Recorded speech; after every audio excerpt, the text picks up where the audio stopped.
Second.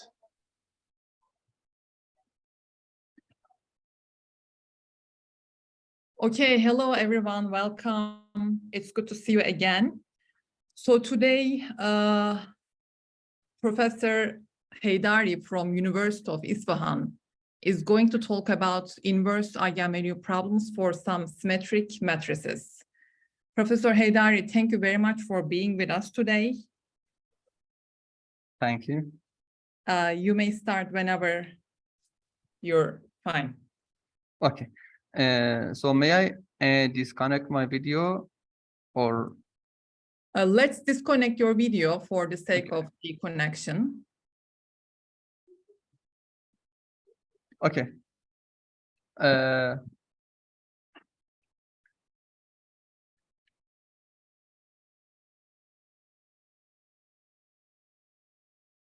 This is Mohammad Heydari from University of Isfahan, Iran, and here I'm going to talk about inverse eigenvalue problems for some symmetric matrices. Okay, here's the table of content. First, I introduce the preliminary concepts, and there are two different matrices that are going to talk about. The first one is periodic Jacobi matrices, and the second one is generalized star graph. In fact, the second matrix is the matrices that are correspond to such graphs. Here is the definition of an eigenvalue problem. We all know we are given an n by n matrix. There is an algorithm which accepts this matrix as input, and it finally computes its spectral information. And AX equals lambda x is a famous formula that probably we all know. But the inverse eigenvalue problem is the problem in which we are given the spectral information and we are asked to reconstruct a matrix which satisfies the spectral information. So this is a very interesting question, and the inverse eigenvalue problems have many practical applications in many different fields that are not mentioned in this talk. So every inverse eigenvalue problem actually involves two very important concepts. The first concept is the spectral, or in fact, the first constraint. It means the matrix to be constructed must satisfy the set of input spectral information. But the second one is structural. This is very important. Look, for example, we are given a list of spectral information and we are asked to reconstruct a matrix of a specific form that satisfies this spectral information. For example, the resulting matrix might be tridiagonal or a matrix like this, bordered diagonal matrix. In fact, the structural constraint is very important because otherwise we can simply generate a diagonal matrix and place the eigenvalues on its diagonal entries. But the structural constraint will impose the constraint that some entries must be zero and some entries must not be zero. So the structural constraint, in fact, asks us to reconstruct a matrix with a specific structure such that some entries are zero and some entries are not zero.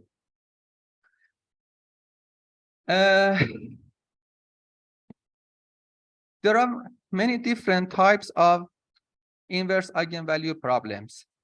Some of them are called partially described inverse eigenvalue problems, and it involves the problems where the total and the complete spectral information are not accessible, or we have not them, okay? So we have just some of the spectral information. And in this way, they are asked to reconstruct a matrix with the given spectral information such that the spectral information are not complete. And there are just a few of the spectral information. So the problems that we are going to consider in this talk are partially described IEP or PDIEP. We are going to talk about two matrices: the periodic Jacobi matrix, which is looks like a tridiagonal matrix, with the exception that there are two entries, Bn, in these two sides of the matrix. This is the first matrix, and the second matrix, which we are going to talk about, is generalized star graph matrix. We all know what a star graph is, but a generalized star graph is a star graph such that each arm can have any arbitrary length. Okay, so it's not one, it can be anything. To define the matrix of a graph, we have to formally describe it. For a given graph with n vertices, we build a matrix with n by n entries. The entry ij is 0 if there is no edge between the vertex I and j. So for example, the vertex 1 is not connected to vertex 4. So 1 and 4 is 0. But the vertex 1 is connected to vertices 2 and 5. Therefore, A11 and A12 and A14 are non-zero. This is the definition of matrix of a graph, and therefore we are going to generate a matrix which corresponds to a graph that is of form a generalized star graph. And the matrix of this graph that is here is this matrix. Here, at center, which is the vertex 1, we have two nodes here. So the length of this arm is 2. Here we have 2. The length of this arm is 3. So we write 3. And the length of this arm is 2. So we write 2. And we describe the matrix of this graph as A2, 3, and 2. And the entries that are here are exactly as I've just described a few minutes before, where the vertices that are not connected, they have the 0 entry in their corresponding entry in the matrix. Okay, so we start with the periodic Jacobi matrix, and here is the problem statement. The problem statement, like I said, is a PDIEP. I call the problem IEP PJ. And the problem is as follows. We are given n real numbers. They are called lambda 1 to lambda n. And a vector x, which is x1 to xn, and a real non-zero number c. Then we are asked to reconstruct or find an n by n periodic Jacobi matrix AN that is described in here, such that lambda I is an eigenvalue of AI, where AI is the ith leading principal minor of AN, and the pair lambda n and x is an eigenpair of AN and Bn equals to C. So in fact, we are talking about the recursive form of AN. We are given one eigenvalue for this leading principal minor. We are given one, which is called lambda 1.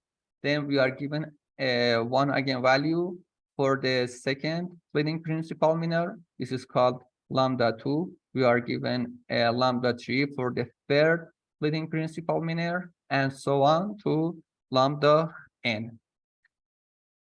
So AI is the leading principal minor of AN, which is the matrix to be constructed. We are given lambda I as its as an eigenvalue of this submatrix, and we are given an eigenpair of AN. So to solve the problem, we define a few notations. Like I said, we define the AJ as the J's leading principal minor submatrix or submatrix of the matrix AN, and we define Pj lambda as its characteristic polynomial. Then Pj lambda is a determinant of lambda Ij minus Aaj. We also define a matrix. We name it Bj, and Bj is exactly the matrix Aaj, with the exception that we remove the first row and column. Hence, Bn is this submatrix from A2 to AN. We also define the characteristic polynomial of Bj as Kj lambda, and is this formula. The given input was one eigenvalue for every leading principal submatrix.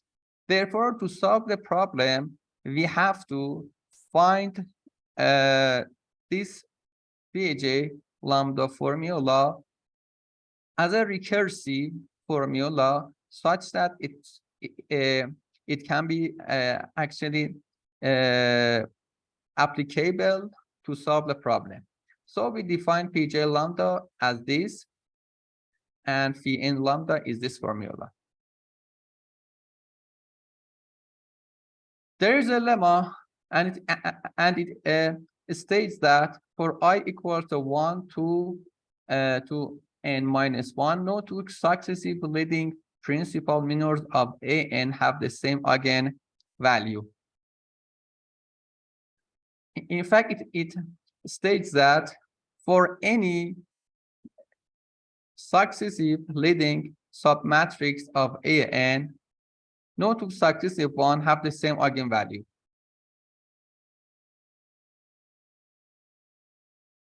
Okay, and this is the main result. Let X be an eigenvector, and we are given a number lambda, and X is an eigenpair of AN. Then the absolute value of X1 plus X2 are greater than 0, and the entries of X are given by this formula. This formula is very important, and it's a key to solve the problem IEP-PJ. This formula states that every xj is a linear combination of x1 and bn xn. So if there is a case in which both x1 and x2 are 0, it concludes that all the xj's will be 0 too, which contracting the fact that x, which is defined in terms of xi's, is an eigenvector. Hence, by this formula, we can find many spectral information of a periodic Jacobi matrix. Here is an important issue which worthwhile to mention. When we are talking about the inverse eigenvalue problems, not only we have to find the solution, but also we have to find the necessary and sufficient conditions of the uniqueness of the solution. This is very important. We have to find the conditions under which the problem will have a unique solution. So by this formula, which I will use it in a few next slides, I will find the necessary conditions. Here's another corollary which is obtained from this lemma, and it states that if xn is non-zero, then let xn is non-zero, and then if xj plus 1 is 0, then the matrix lambda n ij minus aj is invertible for j equal to 1, 2, 2, n minus 2. Here is a solution to the problem. The IEP-PJ has a unique solution, and the solution is given by this formula. A1 equals to lambda 1, Bn equals to C, Aj, Bj minus 1, and An are given by these formulas. And the conditions for the problem to have a unique solution is given in this statement. The first condition is that all xj's from 2, 3 to n must be non-zero. These conditions comes from this lemma. And lambda j must not be equal to lambda j plus 1, and the lambda n must not be an eigenvalue of a n minus 1. So let me talk about these three conditions a little bit more. Here, in this formula, as you see, I just replaced the xj in here with j minus 1 in here. So I get the b entries by this formula. And the solution for bj minus 1 or bj's to be non-zero is that this numerator must be non-zero. And from this formula, this numerator is non-zero if every xj is non-zero. Therefore, by this formula, I could find this condition. And we also said that no two successive leading principal minors of an have the same eigenvalue. Okay, so it means there is no common eigenvalue between two successive leading principal minors of AN, which this lemma enforces us that the input of lambdas must satisfy this condition. Lambda j must not be equal to lambda j plus 1. And in order to ensure that this denominator is non-zero, I had to add this condition. So under these conditions, the problem will have a solution, and this is the solution. So to illustrate the results, I gave you an example. Let lambda 1 equals to 3, and lambda 2 equals to 5, lambda 3 equals to -4, and 1, so on to 5. And let me define x0, x7 as this vector. So the problem is to construct a periodic Jacobi matrix A7 such that lambda j for j equal 1, 2 to 7 is an eigenvalue of aj, and lambda 7 and x7 is an eigenpair of a7 and c equals to 6. So I applied the results of this theorem, and the obtained matrix is this one. To verify the result, I computed the eigenvalues of every leading principal submatrix of A7. So from what you can see, the spectral information or the eigenvalue of A1 is 3, which was given here.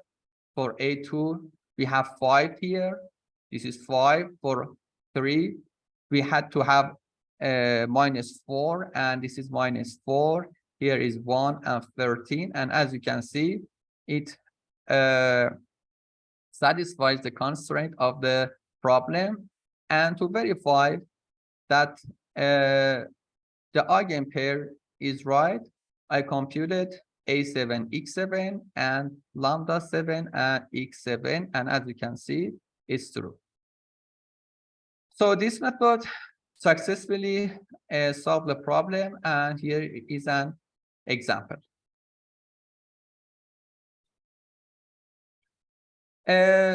We are done with periodic Jacobi matrix, and the next problem, which concerns the generalized star graph, is formally defined as here.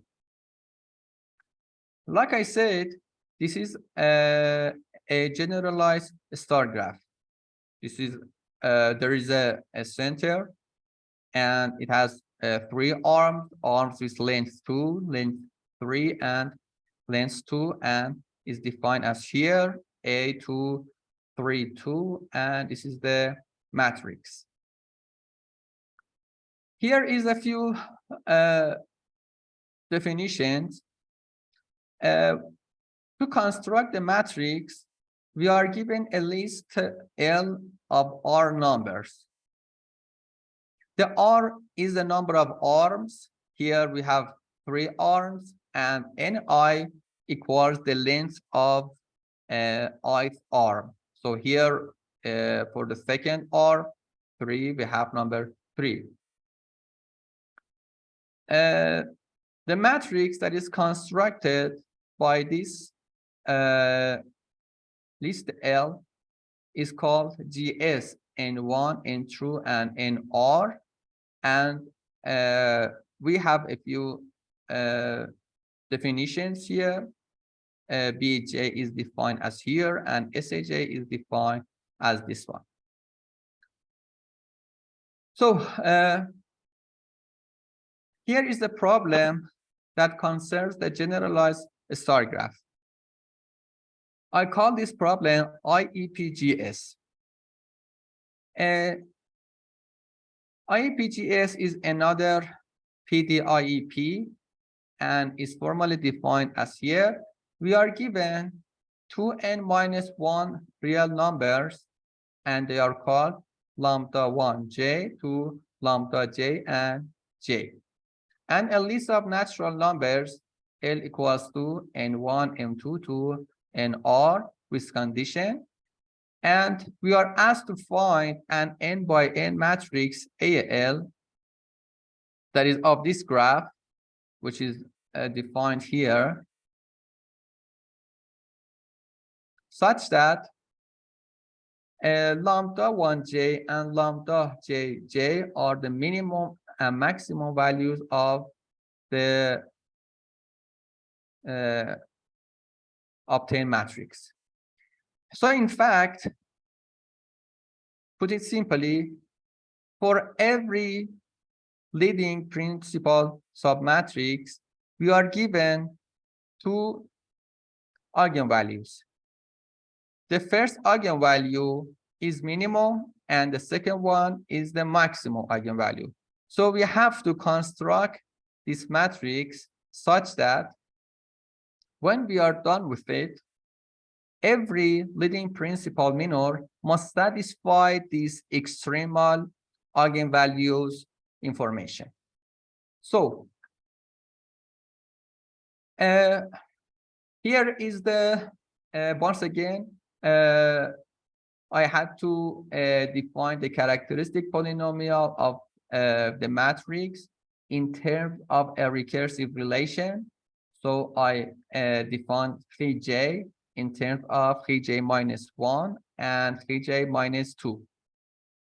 And for these cuts, here we have a tridiagonal matrix, and we have a cut here. Once again, this is a tridiagonal matrix. We have a cut here, and this is another entry. So for every cut, we had to define a different formula, which is defined in here. And for the diagonal submatrix, we have this popular formula. Like I said, we have to find the necessary and sufficient conditions for the solvability of the problem. And I found that the IEPTS has a unique solution in terms of AJ and BIJ squared if and only if these conditions are satisfied.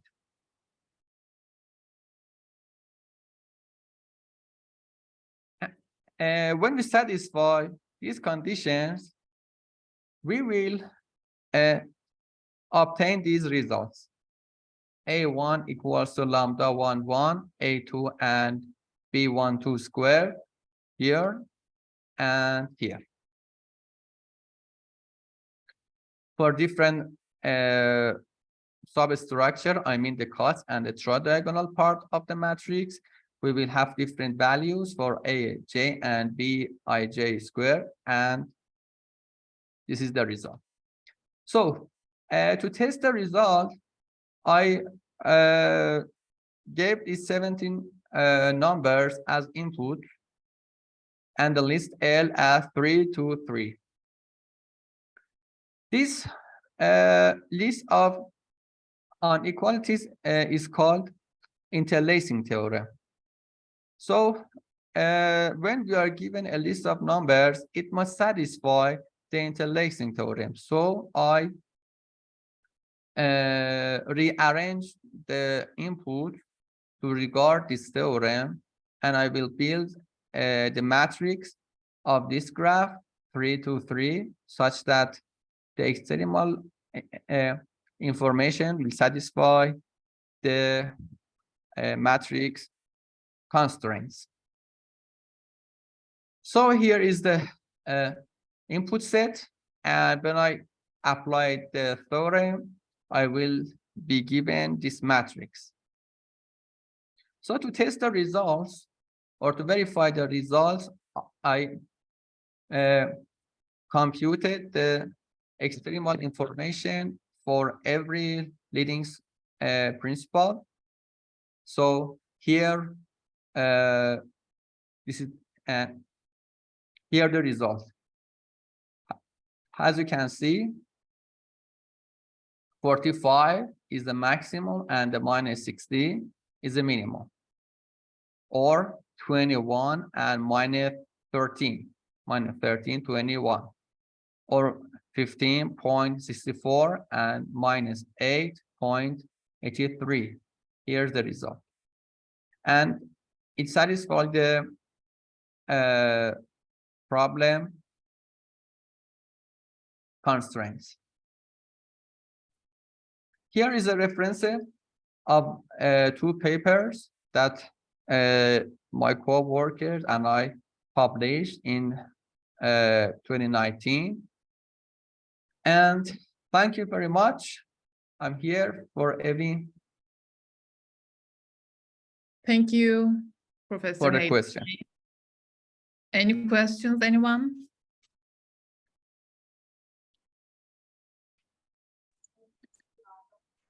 I want to say just that it is very interesting topic and also very important for the understanding the inverse spectral theory.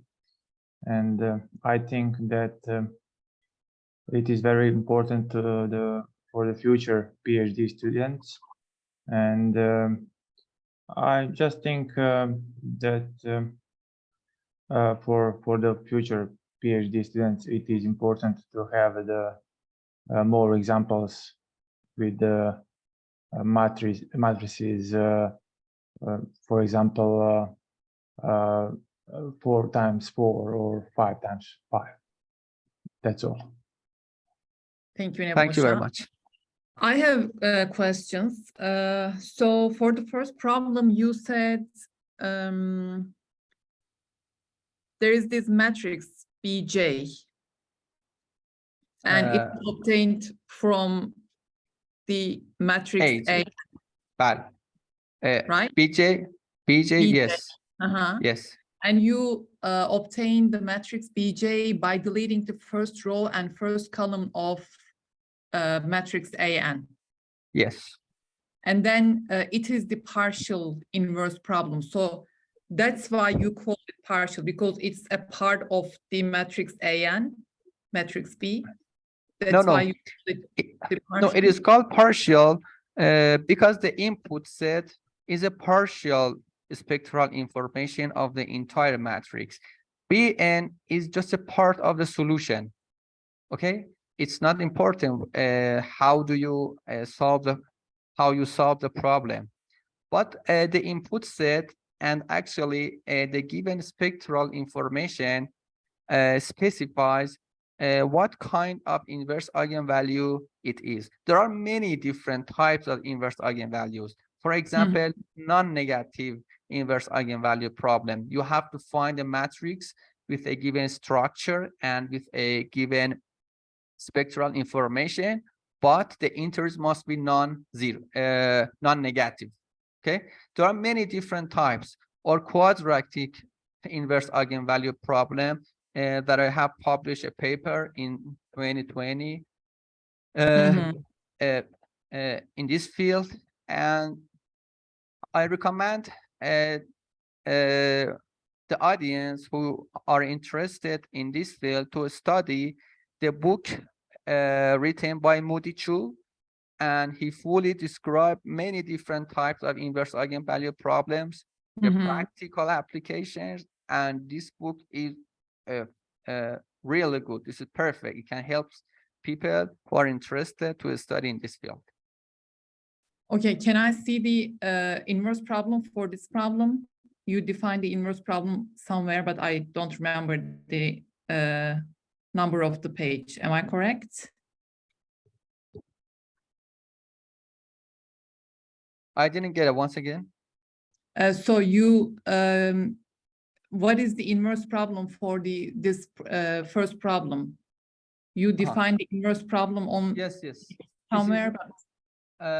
This is called IEPPJ, and this problem was investigated in this paper, and it was published in Inverse Problems in Science and Engineering journal in 2019. Yes. Can I see the problem, please, one more time? Yes. Here. Got it. Yes. Mhm. Okay. And also, why do you need Bn to be equal to C?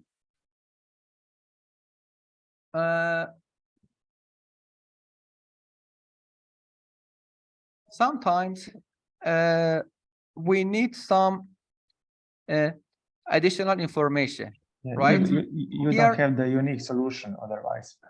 Right? Okay. Here, That's because. X-ray is in terms of X1 and Bn Xn. So I Mhm. need to have Bn before starting the solution, right? So I had to put it as an input set. And Bn can be any real number, but non-zero. I see. Okay. And what did you say, Nebosha? It's because of the unique solution of the Yes, yes. problem? I think that otherwise you cannot obtain the unique solution. Mm, Yes. okay. Okay, that's all. I don't have it. Without this, you will find a parameterized solution in terms I of Bn. see. Yeah, of course. Okay. Yeah. Okay, then. Thank you so much. Thank you. Excuse me, can I ask a question, please? Yes, please. Who is- Okay, it's Yavarkan. Okay. Thank you. So I was wondering if you are aware of inverse spectral result for unbounded operator, or like Schrödinger operator. Sorry, I didn't understand. So here you deal with matrices, but are you aware of inverse spectral result for operator, unbounded operator acting on a Hilbert space? No. I just at least until now, I just considered the reconstruction of matrices, and Okay. I think this field study is big enough Okay. to spend my time, but I have never switched to other kinds of inverse problems. No, but the idea is that you can maybe consider matrices which can be seen as an approximation of the discretization of this type of operator. This is what I was wondering, if you couldn't find an application of this type of result as an approximation like the discrete Laplacian or this kind of things. Yes, this is very interesting, but I've never considered it, and I would be grateful if you send me some references or some papers about this to study.